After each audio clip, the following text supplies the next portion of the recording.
All right, we're going to bring it back for the last hour before lunch. So these two are a little bit shorter, so I think we'll get through them relatively easily. But the second one is a little bit more involved with some activities, so it'll be more fun before we go eat.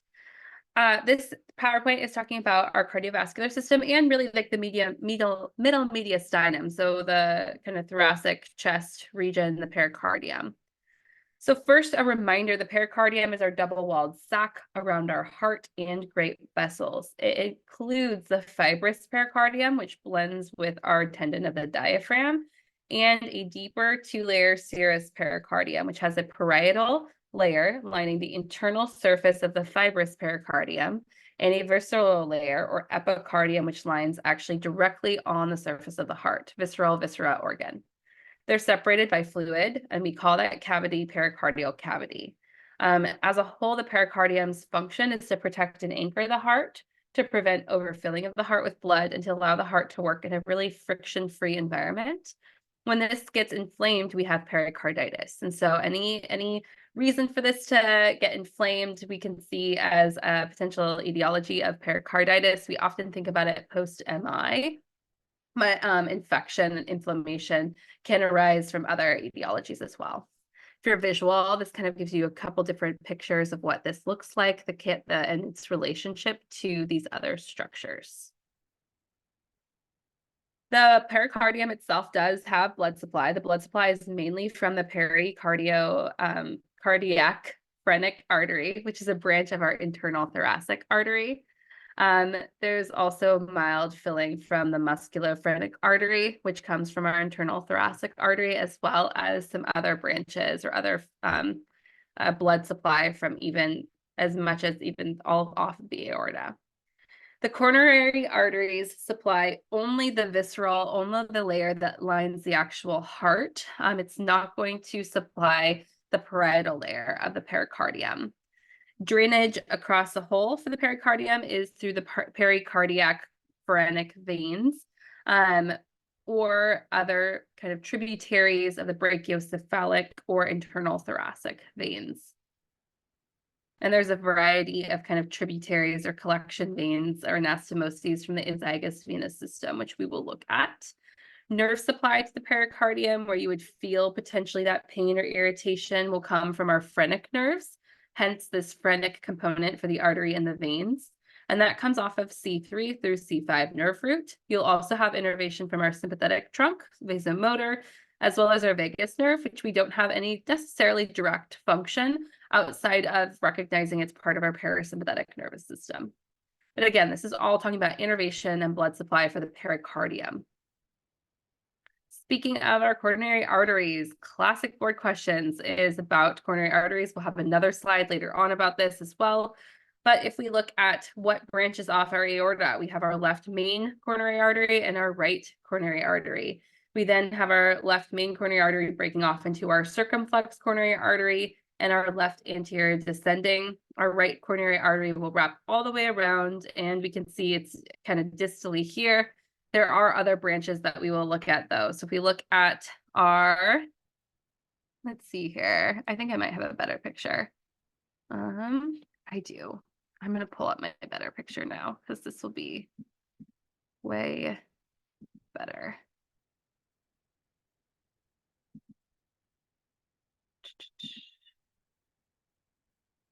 I put it into the practice exam answer key last night.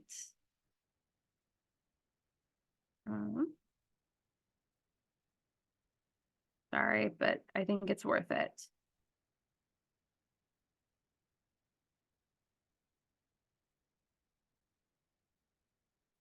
Almost there. That's terrifying. Oh, did I not? Okay, I was like, I swear I did. Okay, so coronary arteries. So our left and right coronary artery coming off of our aorta. So then we have our circumflex artery, our left anterior descending. You can see the left obtuse marginal artery here coming off kind of in between, and then your diagonal arteries. So again, left coronary artery, circumflex artery, left obtuse marginal artery, left anterior descending artery, and then these diagonal arteries. We're going to talk about who supplies what in a second. right coronary artery here wraps all the way around, and then the right acute marginal artery coming across the front. So who provides supply to what? The anterior, if we look at the circumflex artery, that's going to provide your majority of supply to the left atrium. It will also give some supply to the left ventricle. It's kind of wrapping around here. So your circumflex is your left atrium, left ventricle. Your right marginal is going to be your right apex, essentially, your right marginal artery. And then if we look here, your posterior and anterior intraventricular arteries, we don't see those because these are inside the heart. They're supplying the right and left ventricles and the septum, but they're not lying on top the surface of the heart like these coronary arteries are. And this image here, it's blurry, but I'll try to find a better version of it because it has the breakdown of all the arteries and what they're serving, like what portions of the heart they're serving. But this is a common question though on boards. And I have another, I do believe in my second PowerPoint for the cardiovascular system, I also have some more examples of how we could apply this content. So those are your big branches. Left main coronary artery, our circumflex, our left anterior descending, right, distal right, marginal acute. When we look then a little bit further, I guess you could even say zooming out further, we can see the branches of the aorta. The aortic arch, major branches, you have to know your ABCs. So your aortic arch gives rise to the brachiocephalic trunk, the common carotid, and the left subclavian. It's the left common carotid and left subclavian. Remember, the right common carotid and the right subclavian come off of the brachiocephalic branch. But the best boards trick question is what is the first branch of the aorta? And it's the coronary arteries. So the first branch of the aorta are the coronary arteries. If they ask about the order of the arch of the aorta, it's going to be your brachiocephalic, your left common carotid, and your left subclavian. Does the anterior intraventricular artery come from the left coronary, or the posterior left intraventricular artery come from the left coronary? Let's look at that. I mean, I would want to look and see. I don't have that off the top of my brain where their sourcing comes from. So let's look at that together at the end of this. Remind me to come back to this. Okay, Gigi? That's not in my brain, top of brain. Okay, awesome. If I don't know something top of brain, I'm not going to say it because I don't want to speak falsehood to it. So we'll look it up together. Yeah. Okay.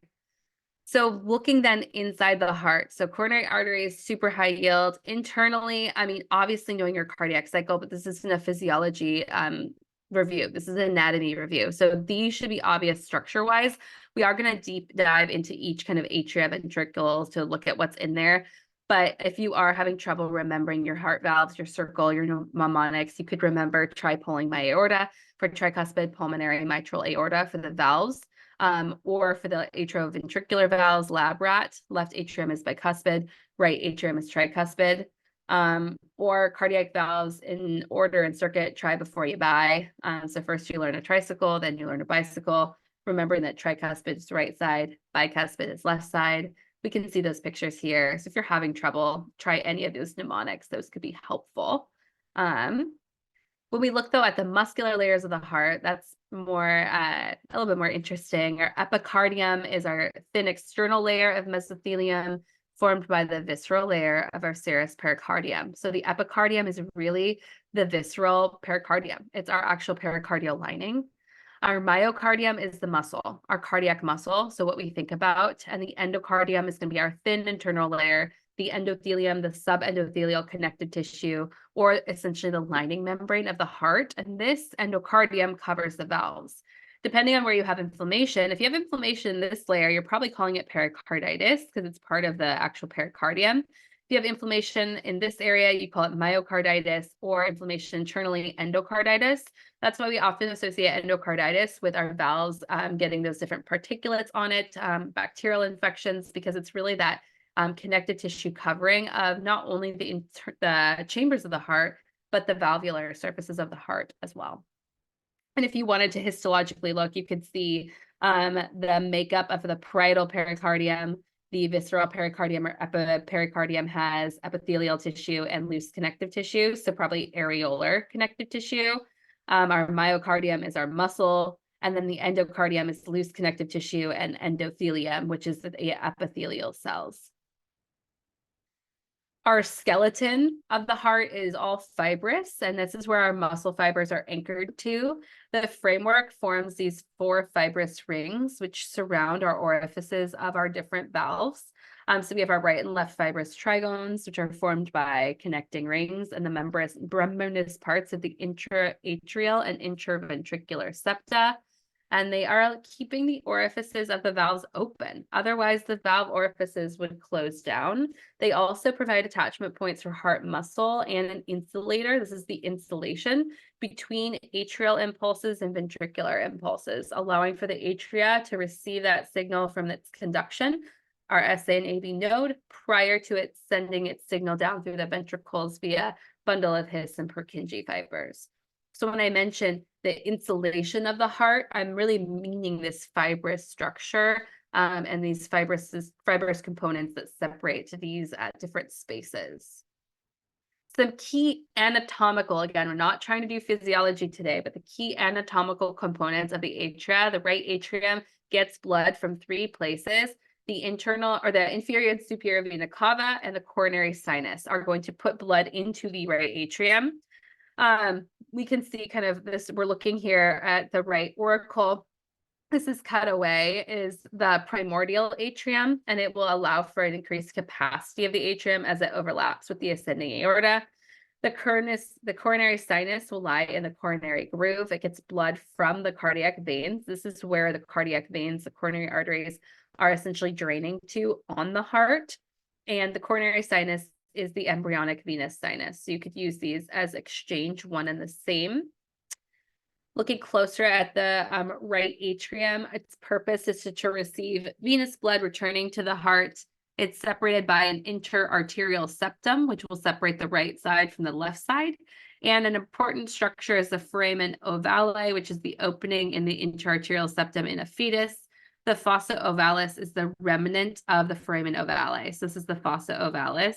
When this is open, we can see that we can have blood shunt back and forth between the right and the left side of the heart. Each atrium has a protruding auricle. The pectinate muscles mark the atrial walls. They allow for increased force of contraction of the atrium without increasing the atrial muscle size to allow for adequate filling space. And we know how blood is entering in. So I'd say key pieces of the right atrium: foramen ovale or foramen ovalis.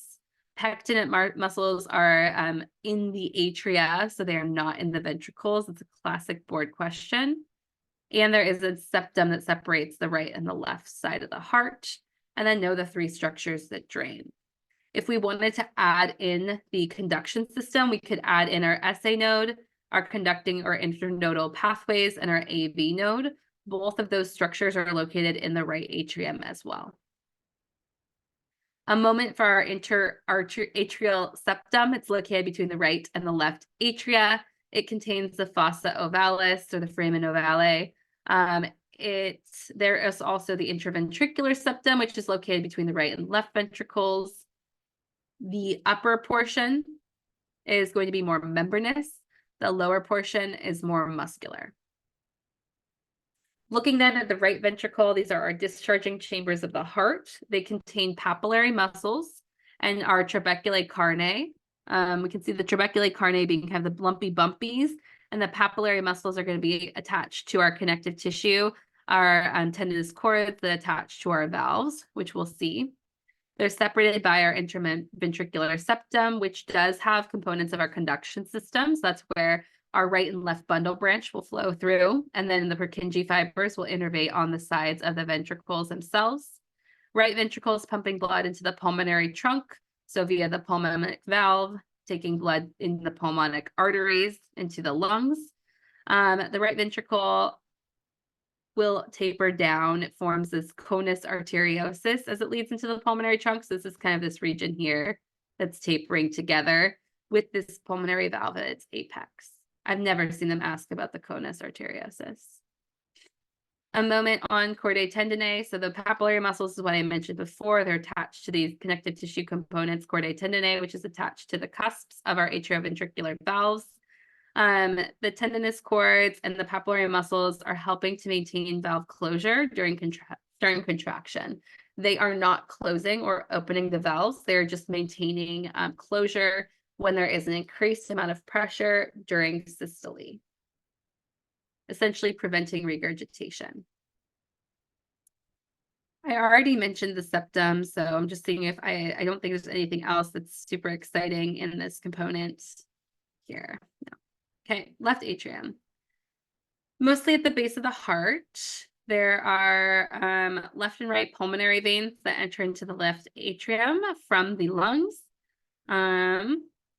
Oh, that does not helpful at all. There is a roughened portion here that is the pectinate muscles. We do have pectinate muscles in the left atrium as we do in the right atrium. But that's really it. Who's draining? Pectinate muscles are here. You can see this foramen ovale on the other side. That's about all. Once we move through our mitral valve, we are in our left ventricle. The left ventricle has probably the thickest myocardium because that is the greatest workload. It has to push blood through the systemic circulation. Mitral valve is going to be bicuspid, not tricuspid. And the aortic valve is really, obviously, we're pushing out blood through. You can see with the aortic valve, there are these 3 aortic sinuses, right, posterior, and left. The mouths of the coronary arteries are at the right or the left aortic sinus. Blood collectively will pool here over these cusps after each contraction. And so that's how it's allowing that passive filling of these 2 coronary arteries. So now if we look at the arterial supply of the heart via our right coronary artery, our RCA, the coronary arteries course deep to the pericardium. They're typically embedded in fat around the heart. The endocardium will receive oxygen and nutrients from the chambers themselves. So we're really talking about myocardium and epicardium. The RCA, or right coronary artery, will run in the coronary groove, and they'll give off a sinoatrial nodal branch right near its origin. And I don't know if, yep, we can see this here. So this is the site of the sinoatrial node, and then there's a sinoatrial node branch that comes from the RCA that will give blood to the conduction system. Then we'll see descending, the RCA will descend. Sorry, I'm trying to get my pointer. There we go.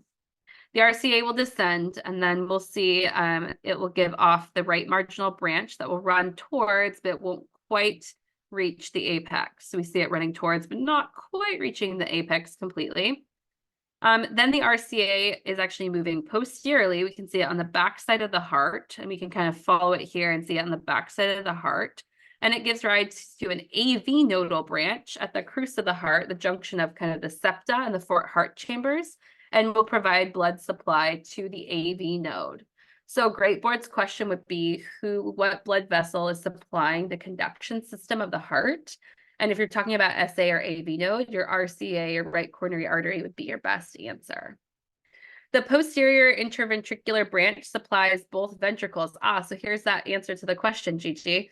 The posterior interventricular branch supplies both ventricles and sends perforating interventricular septal branches to the interventricular septum. So your RCA is your answer for that posterior interventricular branch in regards to who's supplying it. When we look at our left coronary artery, it rises from our left aortic sinus, so coming off of that aorta. It'll pass between the left auricle and the left side of the pulmonary trunk in the coronary groove. At the end of the groove, it divides into an interventricular branch, the left anterior descending, and a circumflex branch. So we have our circumflex branch, and we have our anterior interventricular branch of the LCA, or our anterior descending, or LAD. So we can see it kind of having these 2 different names. In about almost half of people, the SA node branch comes from the circumflex branch. So that's something to keep in mind. For NPLEX purposes, the SA node branch will come from the RCA. Okay, so for NPLEX purposes, ignore our 40%, unless if they tell you that, and the SA node will be given blood by the right coronary artery, but no, in reality, it could occur from the left. The left anterior descending branch is going to travel in the interventricular groove all the way down to the apex. So who gives blood supply to the apex would be the LAD. It'll turn around the inferior border anastomose with the posterior interventricular branch of the RCA. So that answers our question there. Our interventricular branches are given posterior supply via the RCA and anterior supply via the LCA or the LAD. The anterior interventricular branch will supply both right and left ventricles as well as the interventricular septum. Some people, there's a lateral branch associated here.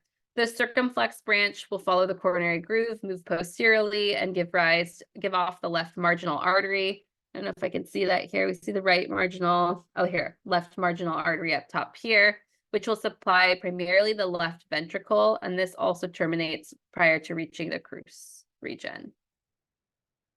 So these two, the LCA and RCA slides, would probably be your most high yield slides of this whole presentation. That's where I'd spend the majority of your time for the heart, is learning these branch points and who they supply blood to.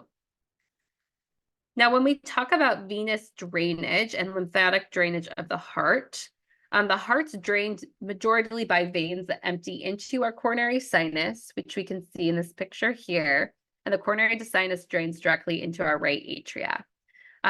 There are great, middle, and small cardiac veins that all drain into this coronary sinus region. So we can see in this image here, coronary sinus. These are anterior cardiac veins. This is the great cardiac vein. This is the middle cardiac vein and the small cardiac vein. This is our anterior view of the heart, all draining to the coronary sinus. We look posteriorly, we see coronary sinus again. Small cardiac vein, middle cardiac vein, great cardiac vein. So again, similar pattern here. The left posterior ventricular vein and left marginal vein drain directly into the coronary sinus. The anterior cardiac veins empty directly into the right atrium. The smallest cardiac veins will begin in the capillary beds of myocardium and will essentially work their ways both ways and carry blood to the myocardium. Lymphatic drainage will start in our subepicardial lymphatic plexus, which will form into a single vessel that descends between the pulmonary trunk and the left atrium, and it'll end in the inferior tracheobronchial lymph nodes. So it's kind of the drainage pattern here. So if there's an infection of the heart, that's where that's kind of the closest lymph node component will be. All right. So a component about the posterior mediastinum before we move on, really the structures that are contained in here and where it's located at. So we're anterior to vertebra and we're in the T5 to T12 range. So we're thinking about vertebra and then right in front of the vertebra, that's what we're talking about, kind of posterior behind the heart. And so you could think about dates in vagus to help you think about what's actually located in this space. We have our descending aorta, our azygous and hemizygous venous content, our thoracic duct, esophagus, sympathetic trunks and splanchnic nerves, intercostal arteries, and our vagus nerve plunks and trunks, or plexes and trunks. You could look at it another way here, kind of looking at the different arteries, veins, nerves, nodes, and ducts. I like dates in vagus, though, to remember kind of what's in this posterior mediastinum space. The thoracic aorta, the aortic portion that's in the thoracic space, begins at the left border of the body of T4. It'll descend in the posterior mediastinum space on the left side of T5 through T12. And the thoracic aortic plexus is an autonomic nerve network that surrounds it. And it will become the abdominal aorta at the aortic hiatus at T12. That's a classic boards question. When does the thoracic aorta become the abdominal aorta? It's at T12. At the aortic hiatus. The thoracic duct, as well as the azygous vein, descend on the right side of the thoracic aorta, and they accompany it all the way through the hiatus. So they will accompany it together all the way through that hiatus place. So this is our arch of the aorta. We talked about our three trunks, and then this is going to be our descending aorta, the essentially our thoracic aorta, and then moving down through this space here. And then once it moves down past T12, we can kind of see it behind. It kind of crosses through. We miss it with the diaphragm. And then we see it behind. Once it's through that once it's through essentially its aortic hiatus, then we call it the abdominal aorta down here. And our aortic hiatus is hard to see, but it's located in this space here. If we look at what's this structure moving through here, we can this is our esophagus moving down just for reference, moving through the diaphragmatic space and then into the stomach, which has been cut away. Looking at the actual thoracic duct, it originates from our chyle cistern or our cisterna chyli in the abdomen, and it'll ascend through our aortic hiatus, and it'll carry majority of the lymph of the body, everything except for like 9 to 12 o'clock. So like this portion here. It'll lie against the bodies of the inferior 7 vertebra, and at the level of about T4 to T6, it crosses to the left behind the esophagus, and it'll move up into the superior mediastinum. It gets branches from all over, and it empties at the left venous angle. Where does lymphatic tissue or lymphatic fluid drain into? It drains into our venous system. So that's important to note. That's why they're interrelated. So some other vessels of the posterior mediastinum, this is where we get into our azygous system of veins that occurs on both sides of our vertebral column. It drains the back, the thoraco-abdominal walls, and the mediastinum viscera. But there's a lot of variation to this system, which is why we often try to ignore it. So I'll try to highlight a few key pieces. But if you are confused, that is because there's much variation with our venous system and its branch points. The azygous vein and its main tributary, the hemizygous vein, arise from the roots arising in the posterior aspect of the inferior vena cava, and could be both or either one, the renal vein, which merge with the ascending lumbar veins, and ultimately the azygous drains into the superior vena cava. So let's look at what this looks like. The azygous vein also forms a collateral pathway between the SVC and the thorax and the abdomen. So this is our superior vena cava. This is our right subclavian vein. We see brachiocephalic, yada, yada, yada. But where does this azygous portion come in? Well, it's going to come in about halfway down. So our azygous portion here, we can follow and see that it's located posteriorly. And all of these tracts are going to eventually come and form these collaterals that will drain into our SVC. So azygous here, we can see these hemizygous components. This is the accessory hemizygous, but the main hemizygous located down here on this side, forming again all of these anastomoses points, but ultimately still draining up into our SVC or our IVC. Hemizygous associate more with IVC until it moves up here. Then you're dealing with azygous, more likely draining into the SVC. In reality, there be some crossover? Possibly, but a general rule could be hemizygous, SVC, azygous, IVC. Or vice versa. Sorry. Reverse what I just said. Erase those. Crazy town. SVC. I looked at it and wrote the wrong word, IVC. Hemizygous, located lower, associated with draining into IVC. Azygous, located higher, associated with draining with the SVC. In reality, could they drain onto either or? Absolutely. They're anastomosing like crazy and having all these connection points. So there is some crossover between the two. Okay. The azygous system does also communicate, though, with the vertebral venous plexus, which drains our whole back, the vertebra and the structures in the vertebral canal. It also, like I mentioned, gets blood from our esophageal and our bronchial veins. When we look at the nerves, our big players is the thoracic sympathetic trunk lying against the heads of the ribs and the superior portion of the thorax. That would be like one of the major kind of innervation points or major nervous structures in this region, in this mediastinum space. And then we can also apply these muscles in this space. We think about our muscles of inspiration, expiration, our external intercostals and our internal intercostals. You can look at some of our other muscles here, like the transverse thoracic, subcostals, and then even our serratus posterior and serratus posterior inferior are involved here. But the biggest players are going to be probably our intercostal muscles due to their work in inspiration and expiration. Remember, key point here for breathing, diaphragm below, external intercostals, they're going to actually help to increase and expand our chest cavity, chest wall during inspiration. And then expiration normally is a passive process. So no muscles are being contracted or stimulated. So inspiration, passive inspiration, our external intercostals and diaphragm have to contract, but expiration, breathing out, nothing does. Now, extra work of breathing when we're doing forced expiration or when we need to do a greater deep breath, that's when we get our internal intercostals involved, our abdominal muscles and our other accessory muscles like our scalene and our SCM to assist with us breathing when we're increasing work. All right. I have one more little quick piece to look at together. It's the part 2 of our vasculature discussion, and then we'll go on lunch.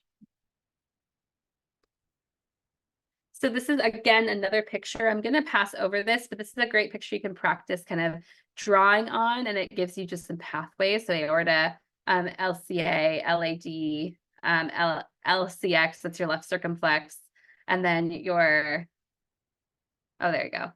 Your OMA, what did I think of here? I don't know where I went there with that one. Oh, your marginal arteries, other marginal arteries. That's where I went. So, poof, my own diagrams don't make sense. And then your aorta, your RCA, and your AMA, both your like marginal arteries here, right sides being the main one that we're focusing on. Your PDA, your posterior artery, can rise from 3 sources. So it can come from the RCA if it's right dominant, the LCX if it's left dominant, or both if it's co-dominant. So our posterior artery could come from either or, either kind of, our posterior descending could come from either place. But most commonly it's RCA dominant, right coronary artery dominant, that posterior descending artery. So this is an important piece. This is where I was looking for earlier. So our left anterior descending and its branches give the majority of blood supply to our intraventricular septum, the papillary muscles, the anterior surface of the left ventricle, and these are also your most commonly occluded in coronary artery disease. Okay? Your posterior descending is 1/3 of blood supply, and it's going to the intraventricular septum, the posterior walls of ventricles, and the posterior papillary muscles. Your right coronary gives your AV and your SA node, which we saw, and your right acute marginal gives your right ventricle, its blood supply. So these are kind of major blood supply sources for coronary arteries. Looking at your aorta, this is a good one to memorize. So if you're, thinking what would be a good thing to commit to memory, this picture would be, so practicing drawing it out. These are the arteries that supply our gut structures and either have a single branch or double branches. We can see kind of these main ones here will have a single branch. Then they'll also have arteries that supply non-GI structures are paired. So the GI structures have one branch, the non-GI structures are paired. There are 2 areas of the colon that have dual blood supply, so that's something to note. So our splenic flexure, we can see our, where is our SMA and our IMA? Okay, here we go. So if we look here, we have celiac, our superior mesenteric, and our inferior mesenteric arteries. So that's kind of what these are here. We'll look at these structures separately, but these are going to be blood supply to the actual gut stuff, our GI organs. So when we look at our digestive tract, we'll look at these arteries closer and what they actually have blood supply to. If we look then at the levels of the vertebra and what's coming off of the aorta, we can see at T12, we have our inferior phrenic, our superior and middle suprarenal arteries, and they're both branched. We also will see our celiac trunk come off right around T12. L1 and L2, you'll see our superior mesenteric artery. You'll see our inferior suprarenal and our renal arteries. And then our gonadal arteries will come off at this region. You also will see some lumbar blood supply too. L3 is our inferior mesenteric artery. L4 is really nothing important in regards to the gut, just a lumbar. And then L5 is where you have the split between the median sacral, right common and left common, and then right external, left internal, right internal, left internal. So those are kind of your major regions here. Your splenic flexure is where is kind of at the SMA and the IMA, so the superior mesenteric and the inferior mesenteric. Your rectosigmoid junction is the IMA and the suprarectal artery. And we'll look at these both when we do our gastrointestinal discussion after lunch. If you are a chart person or table person, I have this table here. So the artery, so celiac, SMA, and IMA, where they're kind of coming off, and then who they're supplying, their embryonic gut region, which at the end, this will kind of make more sense when we look at our embryology and our innervation. So we can see our celiac is going to go to the lower esophagus, the proximal duodenum, the liver, gallbladder, pancreas, and spleen. We can see here that the lower esophagus is not innervated by the vagus nerve. I don't know where my other sentence is. I will find that. But every other structure here is innervated by our vagus nerve. Our SMA goes to our distal duodenum and our transverse colon. Our IMA goes to the distal 1/3 of the colon to the upper portion of the anal canal. The regions that these structures come from is the foregut for these structures, the midgut for the middle, and the hindgut for the end. All these is vagus, and then pelvic nerve is to the end of the colon. I have a few pieces on just hydrostatic pressure. I'm not going to talk about this much now because we're going to talk about this in physiology. So you can apply these pressures, but I'm going to move past that piece. Okay. So closing these down, I'm stopping sharing. I'm looking at your faces. All right. So first back to Gigi. Gigi, did I answer the question about our interventricular arteries, how it's coming from actually both sides, the right and the left common? Yes, definitely. Okay. Thank you. Of course. Awesome. With all that, where are we at in our brains? Overwhelmed, feeling good, not sure where to start? What are our thoughts? So I would focus at this point. It's a lot, I think, but yeah, it's a lot. It's a lot. I focus at this point on innervation and blood supply. Those are where NPLEX tricks you up. You know muscles well. You've learned muscles well in your MSK block, as well as in your anatomy course. Where we don't feel as confident is blood supply and innervation across the board, because blood supply, it's just so nebulous. It's in every block, but it's something that we just kind of like, pass off because it's not necessarily important to the pathology all the time. So I would focus on those major trunks. What's going over the heart, what's coming off the arch of the aorta, what's coming off of our abdominal aorta. And then in our next lecture, we'll get into the brain, but we haven't wanted to even touch the brain yet because that's a whole new, that's a thing of its own. I would say your best bet for anatomy, if this is all seeming new, labeling would be a good place to start because it's a little bit easier and more forgiving. So labeling images. You're going to want to transition to slide or like questions or flashcards that just have words at some point, probably within the next few weeks, because you're not going to have pictures on your NPLEX exam. So I'd say start with pictures right now to get some image recollection in your head. And then over the next week or so, transition to image lists, flashcards, at least for having you remember something. Your answer can have an image on it to sink in the knowledge, but when you're reading the term, there shouldn't be an image associated for kind of this highest field of study because NPLEX will never give you an image. Okay. All right. Yes, I can put, yeah, Gigi, I will. I'm happy to. I have a lot more, I have a big chunk of anatomy practice questions, so I will get those up at the end of our day today. Great, thank you. And I'm going to write, I'll also have another practice exam I'll put together for you. That's a little bit more challenging to practice. Awesome. Yeah, awesome. Okay. All right. Well, with that, we're going to break for lunch. We'll come back at 1. So they'll give you your 10-minute break plus your lunch break. At 1 o'clock, we're going to head into neuroanatomy, and then we're going to go into the gastrointestinal system, and we'll end up with embryology. So that'll be kind of our latter half. Neuroanatomy is pretty big, so I could see us kind of pushing over from neuroanatomy into the gut. That'll be okay. We'll catch up in the gut, and then we'll wrap up with embryology, a brief look. There was an embryo on the last test. There was a lot of embryo in a previous test, so I just want to go over some of the basics just so that we have a good understanding of what to look for.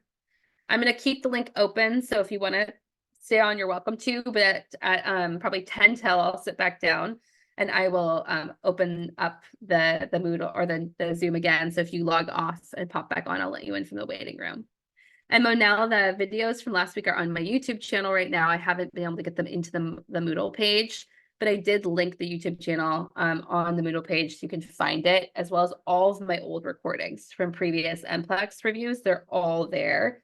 But I'll get them onto the Moodle page. It just takes a while because I have to upload them to YouTube and then transfer them over. Okay, great. All right, awesome. I will see you all after lunch and we will head into neuroanatomy.